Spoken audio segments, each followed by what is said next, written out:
What up? What up? What up? What up? What up? I appreciate y'all checking me out as always, man. Well, what is this? 4 games in? We 4 games in now. Look, man, let me say this first and foremost. With the Grizzlies and the Warriors, shout out to Draymond Green, man. Draymond Green, to me, made this game happen. Now, I understand Jordan Poole had however many points he had, 30-something points, whatever.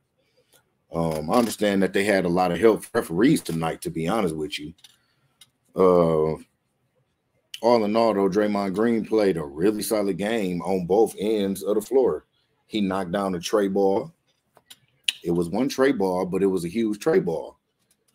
It helped swing the momentum that way. Just being real. Helped swing the momentum that way. He didn't score a lot of points. He had, I think, 12 assists. Solid on the defense. He had 2 blocks,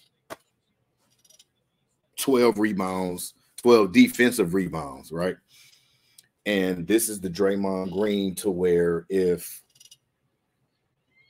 he played like this, he's showing us that he's still one of the best defensive players in the league today, right now, right?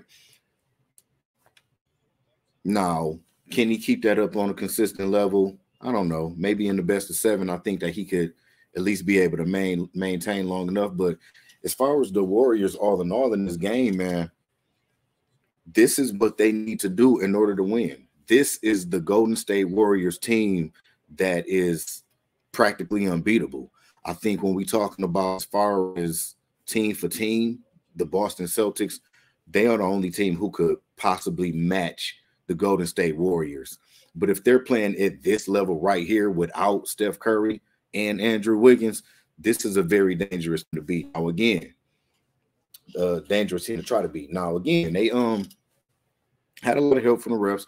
There's a lot of weird ass calls, to be honest with you. But Memphis was up. They was in the game for as long as, even being down 13 points, 12 points with 3 minutes left in the fourth quarter, they were in the game. They were still hitting shots. Now, the thing about the Memphis Grizzlies, let me say this, Ja Morant is, I mean, I had nothing bad to say about Ja Morant. I really don't. I think if they had been able to knock down some of the tray balls that they took, Desmond Bane, Dylan Brooks, Ja Morant. Desmond Bane missed all of his tray balls. All right. He didn't score double-digit points. If he did, it was like 11 points by free throws or something like that. Desmond Bane did not have a good game. Horrible shooting game. He wasn't able to get it going around the perimeter, so that really made it hard because, look, Dylan Brooks is not your guy. He's not your guy, all right? He could easily be coming off the bench for any wing on that team. Easily he could be coming off the bench, and that's probably where he is best fit at, because it was a point in the game. Listen to this. It was a point in the game where the starting lineup was Tyus Jones, Ja Morant, Dylan Brooks, Desmond Bane, and Brandon Clark, right? Everybody on the court besides Dylan Brooks know they role, know their position, right? Dylan Brooks is a 3-and-D role player. He's not a very good shot creator, right? He's not a very good 3-point shooter. He's a Pat Bev type of defender, if I'm being honest with you, right? To where he's not like necessarily locked down, gonna give his effort. He gonna go out there and do a bunch of stuff, make it seem like, he really doing his thing out there on defense, but he not. He y'all know what I'm saying, right? So Dylan Brooks, the point I'm trying to make is that Dylan Brooks should not have been taking some of the shots he was taking. It was possessions with that lineup right there where Tyus Jones or Ja Morant didn't even touch the ball.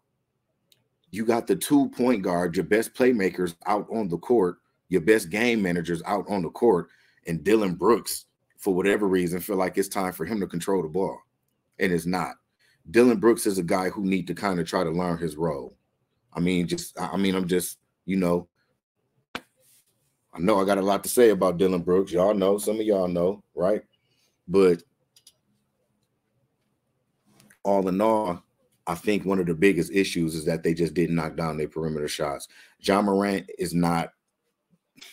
I say this about John, his three-point shooting. If he can get his three-point percentage somewhere up to around 38%, 40%, you're dealing with practically somebody that's unstoppable. He already is one of the league leaders in points in the paint. He is actually the only guard to be in that category. We're talking top 5 in points in the paint.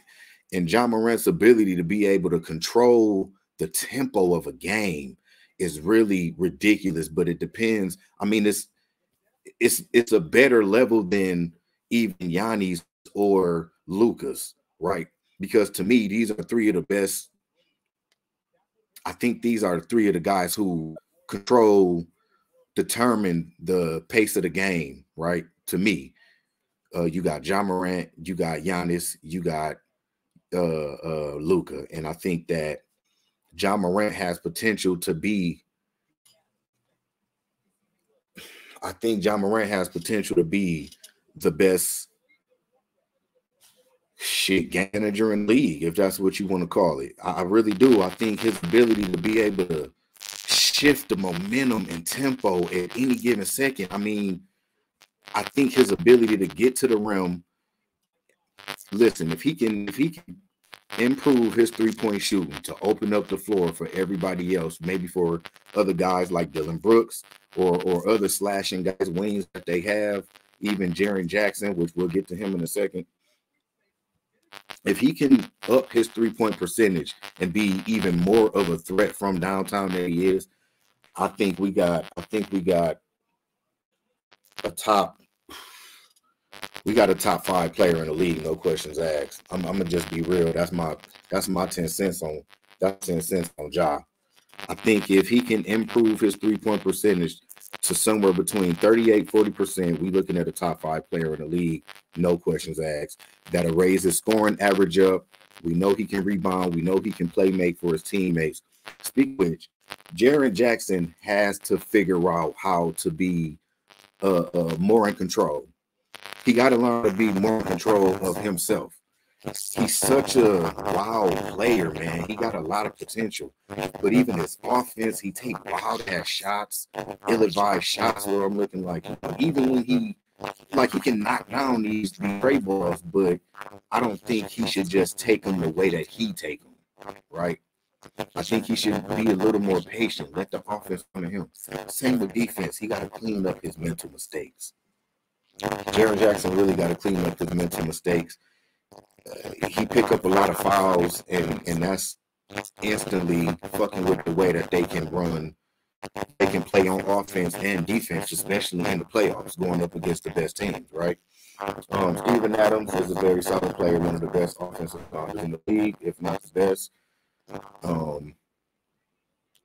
in all, I like what I saw from both teams, honestly. I think the Grizzlies still have a lot of growing pains to go through, because to me, they're no better of a team than like I would say that they will trust them more than I trust the Nuggets, but I would trust them on the same level that I would trust somebody like the Pelicans. I don't really trust the Pelicans. You know what I mean? Like, none of those guys are really, they ain't really been through it for real, like Chun and McCollum, but I guess that's another conversation for another day. Whatever. That's been my 10 cents, man. I'll catch y'all.